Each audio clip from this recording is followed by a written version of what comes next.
Hello and welcome to Missouri Legislative Update.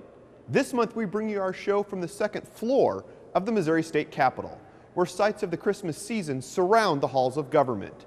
In this month's show, we talk with the new leadership teams in the Missouri House and the Missouri Senate, as well as preview the 2015 legislative session. I'm Jonathan Lorenz reporting for the Missouri House of Representatives. And reporting from the Missouri Senate, I'm Dean Morgan. Senators returned to Jefferson City to hold meetings to determine leadership positions for the 98th General Assembly. Senate Communications correspondent Brad Bayshore takes a closer look. 2 days after the November election, senators and senators-elect traveled to the Capitol to choose new leadership for both the majority and the minority caucuses. In the end, the majority caucus would reselect Senator Tom Dempsey of St. Charles as the presumptive president pro tem. The full Senate will cast its deciding vote on Senator Dempsey's nomination in January. Senator Dempsey says the Senate will honor the results of the November election to push the majority's agenda this session. We communicate during the campaign season the policies that we want to pursue and where we believe the direction of government should be. And elections matter, and we had very good results. Also reselected was Senator Ron F. Richard of Joplin as Majority Floor Leader, Senator Mike Kehoe of Jefferson City as Assistant Majority Floor Leader, Senator Eric Schmidt of Glendale as Majority Caucus Chairman, and Senator Jay Wasson of Nixa as Majority Caucus Secretary. Also, Senator Brian Munzlinger of Williamstown was selected as the new Majority Caucus Whip. On the other side of the aisle, the Minority Caucus selected Senator Joseph Kevney of St. Louis as their new Minority Floor Leader. Senator Kevney says there are challenges to being in the minority and that he wants his colleagues to keep it civil. We are in the super minority. If we go picking fights with the majority party, we're going to lose pretty much every time. So let's try and keep it civil. Let's encourage discussion. Other minority leadership roles include Senator Gina Walsh of Bellefontaine Neighbors as Assistant Minority Floor Leader, Senator Jason Holzman of Kansas City as Minority Caucus Secretary, Senator Maria Chappelle Nadal of University City as Minority Caucus Whip, and Senator Kiki Curls from Kansas City as Minority Caucus Chair. When the Senate convenes on January 7th, 2015, there will be 25 majority and 9 minority party senators serving the state of Missouri. Reporting for the Missouri Senate, I'm Brad Bayshore. Members of the Senate. Lawmakers from all across the state returned to the capital city following Election Day to elect new leadership teams and discuss the results from the 2014 election. In this next story, we take a look at what lawmakers had to say about the 2014 election and how it affects the work they will do in Jefferson City. The day after the 2014 election signaled a changing of the guard as lawmakers returned to the state capitol to elect new leadership teams for the 98th General Assembly. Republicans returned to the state capitol with a 118-45 majority over Democrats in the Missouri House. From the 90 seats we held in 2003 to the historic majority we have here today, we've seen the people of Missouri place more of their faith in our party and in our fiscally responsible philosophies that focus on growing our economy, providing economic opportunity to Missouri families, and putting control of education decisions on the local level. The majority also announced its new leadership team for the upcoming legislative session. Representative John Deal of Town and Country will serve as the new speaker. Representative Todd Richardson of Poplar Bluff will serve as the new majority floor leader. And Representative Denny Hoskins of Warrensburg will continue to serve as the Speaker pro tem. On the other side of the aisle, Democrats saw their numbers dwindle down to a 45-member caucus. I don't really understand it, I guess. Unemployment is down below 6%. Thousands of people have health insurance now that didn't. Gasoline's down below $3 a gallon. Everything seems to be going the right direction, but I guess if you preach hate long enough, that people start to believe it. Democrats returned several of the same lawmakers to their leadership team as last session, with Hummel returning as the minority floor leader and Representative Gail McCann Beatty of Kansas City returning as the assistant minority floor leader. Initially, the minority caucus had 46 members, but Representative Linda Black switched her party affiliation the day after the election and joined the Republican caucus. Coming over to the Republican side of the aisle is a good fit. I find that I'm in good company. I share a lot of beliefs. Perhaps one of the most closely watched committees in 2015 will be one that has already met once and plans to meet several more times. Part of the role of the Joint Committee on Governmental Accountability includes looking at possible solutions in a post-Ferguson Missouri. The panel was created by lawmakers back in 2004. It was only recently when the decision was made to call the committee into action following the aftermath of the grand jury's decision in the case against a Ferguson police officer. The 14-member panel held an organizational meeting on December 11th and elected Senator Kurt Schaefer of Columbia as its chair and Representative Kathy Conway of St. Charles as co-chair. After having been chosen to lead the panel, Senator Schaefer then discussed the reasons the committee was put into action. It is my understanding from the Speaker of the House and from the President Pro Tem of the Senate that this committee was convened for the very specific purpose of investigating the state's response to events in Ferguson and surrounding areas, particularly how the Highway Patrol and the Missouri National Guard were engaged and communicated with local officials. Senator Will Kraus of Lee's Summit also serves on the Joint Committee on Government Accountability. He spent time telling members about the military's role in such actions, in this case, the Missouri National Guard. Often what happens is they've given a clear mission to go do X. In a situation in Ferguson, what they were probably given in order to go occupy this area and wait further notice. Following the committee hearing, another member spoke to members of the press about her expectations from the panel. Senator Jamila Nasheed is from St. Louis and has been very active following the situation in Ferguson. The Joint Committee on Government Accountability also has the authority to subpoena people to testify. Senator Nasheed says she does not believe the governor should have to be subpoenaed. The governor should do the right thing. If we request that he come here and talk to this committee about the misconduct of what happened on the night that the Michael Brown decision was handed down, he should just willingly come because he owed it. He owed it to the people of this state. The 98th General Assembly welcomes 33 new House members to the Missouri House of Representatives. 10 of those new lawmakers fill a spot vacated because of term limits. In this next story, we talk with 2 retiring lawmakers on their experiences in the Missouri House of Representatives. We can talk a lot about the next time the gavel sounds in the Missouri House of Representatives. 33 new lawmakers will be sworn into office. Several of those new members are taking the place of former lawmakers who were forced to leave the Missouri House due to term limits. In 1992, voters approved a constitutional amendment limiting time served in the Missouri House to 8 years.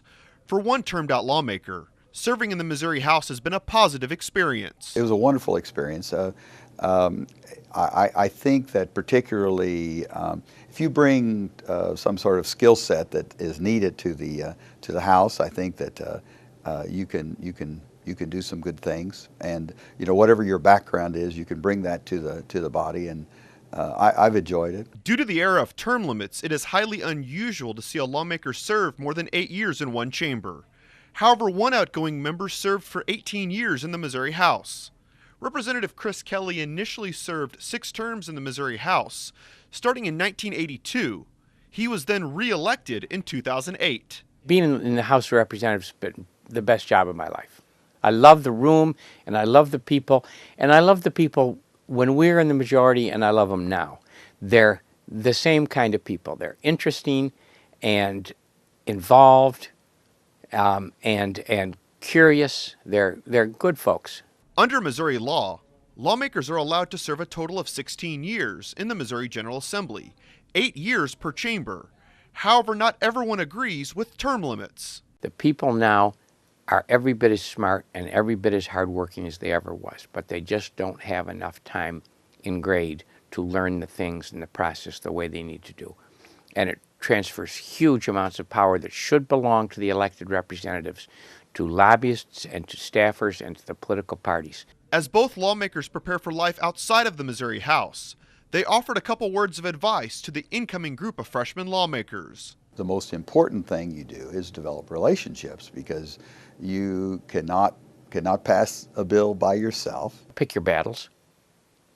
You can't fight on everything. After the break, one of the state's top newsmakers sits down with the new minority floor leader of the Missouri Senate to discuss the 2015 legislative session. That and more when we return on Missouri Legislative Update. Here at the GED Pep Talk Center, we have pep talkers standing by to get you motivated for your GED diploma.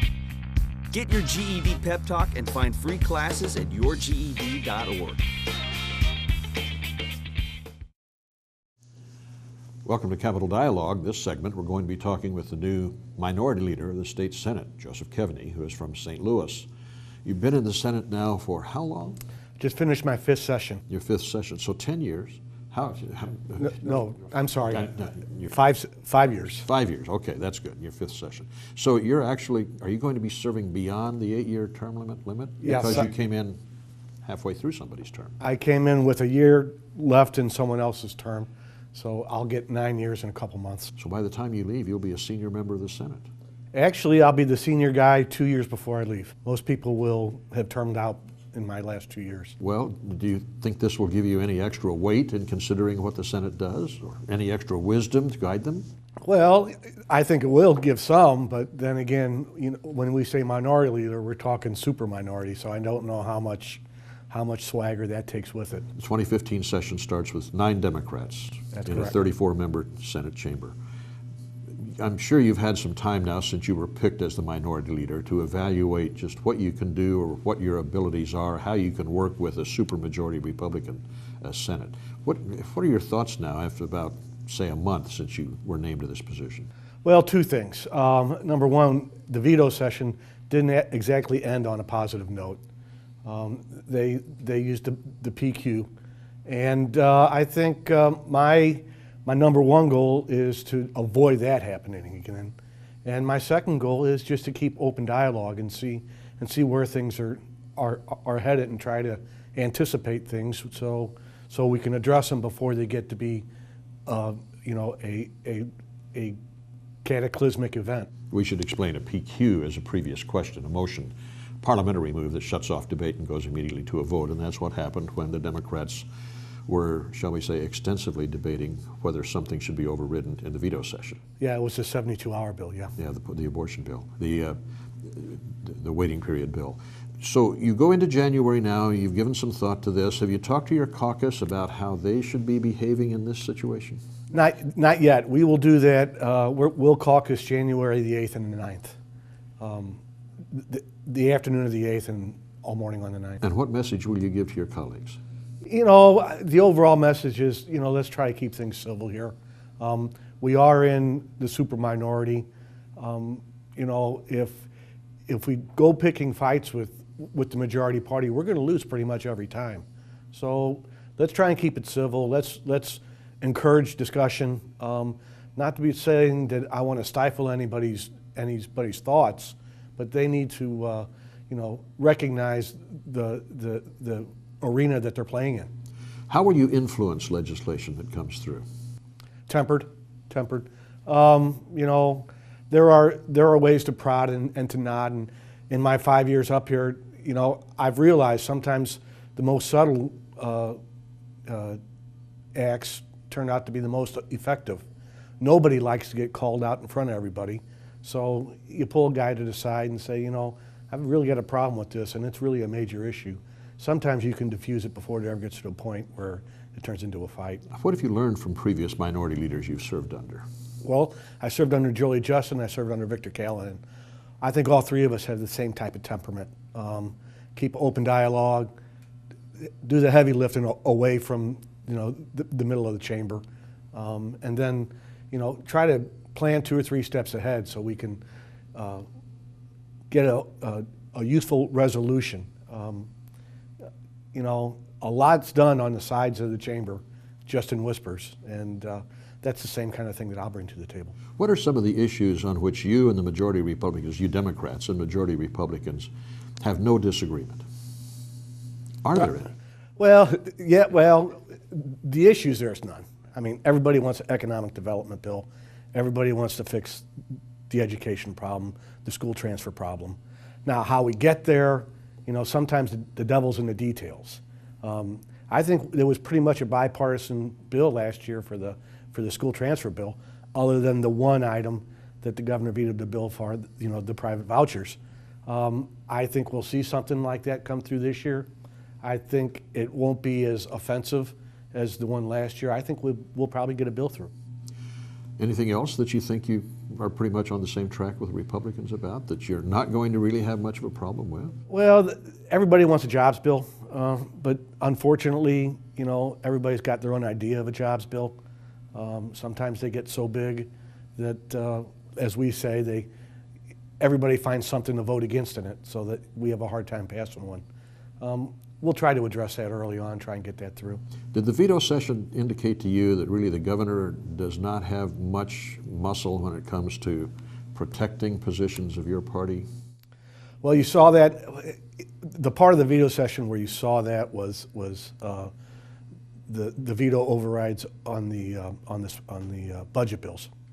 You know, that was very contentious from where I was sitting, and the governor, you know, they pretty much override everyone that they wanted to, and the governor really couldn't do much about it. So some of those bills, yes, he's pretty much handcuffed.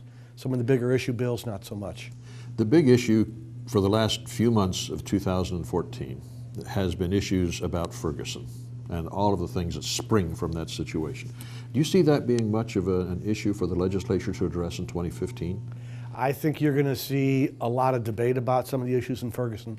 But we have to back up, and when we say the Ferguson issues, that can entail revamping the municipal court system in St. Louis County, maybe consolidation of some of those municipalities, but it also can extend to preschool, to school transfers for provisionally accredited schools. There are a lot of issues that we can address that can tangentially affect Ferguson. But without, separate from Ferguson, are some of these issues the kinds of things that can reach out and affect other parts of the state too? Well, that's going to be the issue. You know, this could easily develop into a urban versus rural issue, just because the world is upset in Ferguson, Missouri, St. Louis County. Maybe in outstate Missouri, their world's pretty good, and they like the way things are going. So we're going to have to work our way through some of those issues. Are there policing issues in terms of things like body cameras and things like that that the legislature can look at that would be more universal? Well, body cameras are a popular topic now. I'm not going to commit to body cameras yet. We still need to work on the policies and procedures with those. Those could do a lot of damage unintentionally. For instance, if it doesn't record what you expect it to record. You know, the thing flips off, or there's some equipment malfunction. I could easily see that degenerate into an intentional cover-up of some sort. So there's more work to be done on body cams before we adopt that. But things like that, yeah, officer training, sensitivity training, things like that, there's no harm with having everybody go through that. Last question for you. What do you see in terms of taxes in the session? In terms of taxes? Yeah. And this covers all the tax issues too. That's a very broad question I ask you. It's a very broad question. I don't think we'll do anything with the income tax until the bill we passed last year is fully phased in. I would anticipate something maybe with the corporate income tax. I would anticipate some discussion with tax credits. So that's a very fertile area.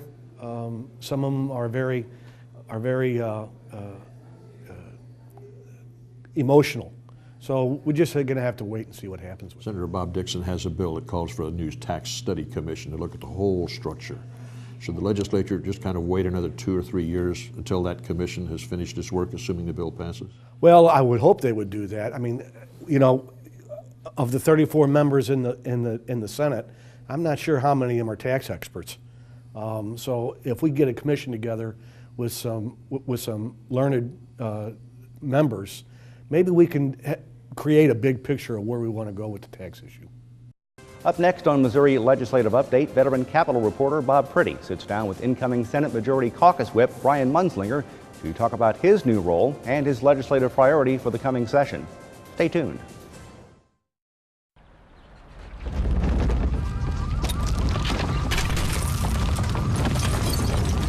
Up to 40% of businesses never recover after experiencing a major disaster. Make a plan at ready.gov/business. Welcome to Capitol Dialogue segment. I'm Bob Priddy with the Missouri Net. We have Senator Brian Munzlinger with us on our program today. He is the caucus whip for the majority party, the Republicans in the state Senate. He also is an agricultural leader and a farmer, and the sponsor of last year's agriculture bill that was vetoed and did not survive a veto in the veto session. So there are some changes that will be made in that legislation for 2015. And I also want to spend some time talking to him about what a whip does, and because it's a pretty important job when it comes to voting on the floor of the Senate. So we're going to talk a little bit about that as part of our maybe political science 101 today. Let's talk about the Ag Bill. You were the sponsor of the big Ag Bill last year, the Omnibus Ag Bill. Had a lot of things in it, but basically it had one thing that the governor and a lot of other people didn't want, and that torpedoed the thing for you. It did, by one vote in the House, unfortunately, and you know, it was an Omnibus Ag Bill and everything in it was related to agriculture. The title was relating to agriculture, so I felt good about it moving through and standing any court challenge if we could have got it through. That became an issue, the deer thing, and actually I was very disappointed that the governor didn't stand behind his Department of Agriculture and the state veterinarian, who is actually over the health of all animals. But anyway, it lost by one vote in the House, and the comments that I heard during veto session and just before veto session was that if it didn't have that part in it, that it would probably be fast-tracked, and that they would look to fast-track that Ag Bill this year. So that's what I did. I filed it, just a few minor changes in it. That one of them, we cleaned up a little language in the dairy provision. The other one is to add grain and grain co-products to the weight limits on trucks after the problem that we had this year getting the waiver for upping the weight limits with the big harvest that we had and winter coming on. That was more of an issue this year than it had been in the past when I'd asked MoDOT for that waiver. So the 2015 proposal basically is pretty much what you had last year minus the deer, captive deer or captive servant provisions. Let's walk through this a little bit because you cover several parts of agriculture in this bill. I do. First of all is the dairy part, and if anybody's been watching the dairy industry in Missouri, we've lost a lot of producers. We've lost enough producers in Missouri that we've lost processors, and when you lose processors, you lose a lot of jobs and you lose an industry there that doesn't come back. Once you lose it, they don't come back and start up again. So the idea behind that is to shore up the dairy industry that we have in Missouri, and also to provide a way for youth to get into the dairy through the scholarship program that we're offering in that. We need to get more young people interested in agriculture, not just dairy, but I think that's something else that I'll look at later in the session, is maybe something along that line. Give me an idea, before we move on to another segment, how far our dairy industry has, I guess we'd say, deteriorated in the last decade or so? Because we're a milk importing state now. Oh, we are. We import about 60% of our milk into Missouri now. And back when I was in college, that's been a few years ago, but we were exporting milk out of Missouri. But we've lost a lot of dairies, and I forget just the number of dairies that we've lost, but it's phenomenal. This year they're having a pretty good year, but what the bill does is actually supplement a new program that the feds come out. So we're actually able to tag on to a federal program with this bill. So will this help bring our dairy back or just keep it from declining further, do you think? Well, I think it should actually, first of all, keep it from declining, and then hopefully bring new dairy producers into the state of Missouri. How critical is it you get young people into agriculture, not just dairy, but all of agriculture? Well, like I just said earlier to you, unfortunately this year I am the average age of a United States farmer. So my bones creak a little more than they used to. It's nice to have young people involved in it. It's challenging. It's very capital intensive, but if there's anything that we can do to help maybe younger people work with somebody that's in the profession of agriculture, like the dairy bill is trying to do, I think it might help get more people involved in agriculture. Let's move on to some other segments of the bill. Well, one of the other ones is providing liability protections to all livestock like what equine has had since back in the early 90s, I believe, when they gave that provision. You know, livestock, they're animals, and if somebody goes into a corral or something and gets hurt, it protects those farmers from the liability that might be incurred. Has that been a significant problem? Have we had a lot of liability suits about this? Not that I know of. I mean, I'm sure there are some, and of course we have provisions that we've passed since I've been here that allow farmers to do tours on their farms. Of course, they have to put up signs, so we're trying to get people back to the farm. When we have people that are 3 and 4 generations removed from farming, they don't understand what it is. So if we can try to bring them back out there, but we need to provide some protections for those farmers if people come to visit their farm too. What else? Well, we've got provision there that allows the Missouri cattlemen to actually vote whether they want to have an additional checkoff or marketing referendum to promote their product here in Missouri. Currently, they can't do that. So we're looking to change that. But some other livestock entities do have a checkoff, don't they? Well, actually beef does, but they would like a separate one for Missouri. And this, like I say, currently they can't right now, but this would allow them to. Another thing is the Department of Agriculture brought to us, they've got a plan for pesticide applicator licensing. This would streamline and hopefully cut down cost as those pesticide applicators would become licensed or renew their license. Weight limits on vehicles. Last year it was just the milk and livestock hauling, because as you go west, those weight limits are higher in those western states. The change I'm doing this year is adding in grain and grain co-products and raising that to 85,500 pounds, which is 5,500 over what we currently have now. Is that a result of the huge crops we had in corn and beans this year? And I guess even in some other crops down southeast Missouri, cotton and things like that? Well, it's something that as we look at other states, they're moving their weights up. So if we have trucks leaving Missouri, it's nice if they can get a full load here in Missouri before they exit the state. The other thing is these trailers would have to be required to meet bridge standards. In other words, add another axle or a stretch axle. So it's not just that we're allowing what we have today to put more weight on, but to have to meet those bridge laws. Okay. What else? We call it omnibus, so there's going to be a lot of stuff. It is. There's a number of things. One of them is E15 is another product that we have. It's ethanol, 15% ethanol to be used in cars. And the feds have approved that, but we were requiring the Department of Agriculture to get a label out there that would allow Missouri, the petroleum marketers, to utilize the E15 product. We have only about a minute left. We haven't talked about being a whip. Tell me what you do as a whip, or what you will do. Well, actually, probably the main thing is I will sit in on the leadership. And but as far as actually being a whip, you know, we have bills that are going to be filibustered. I need to work with both sides, both the Republican and Democrat caucus, to see what can move, what can be done.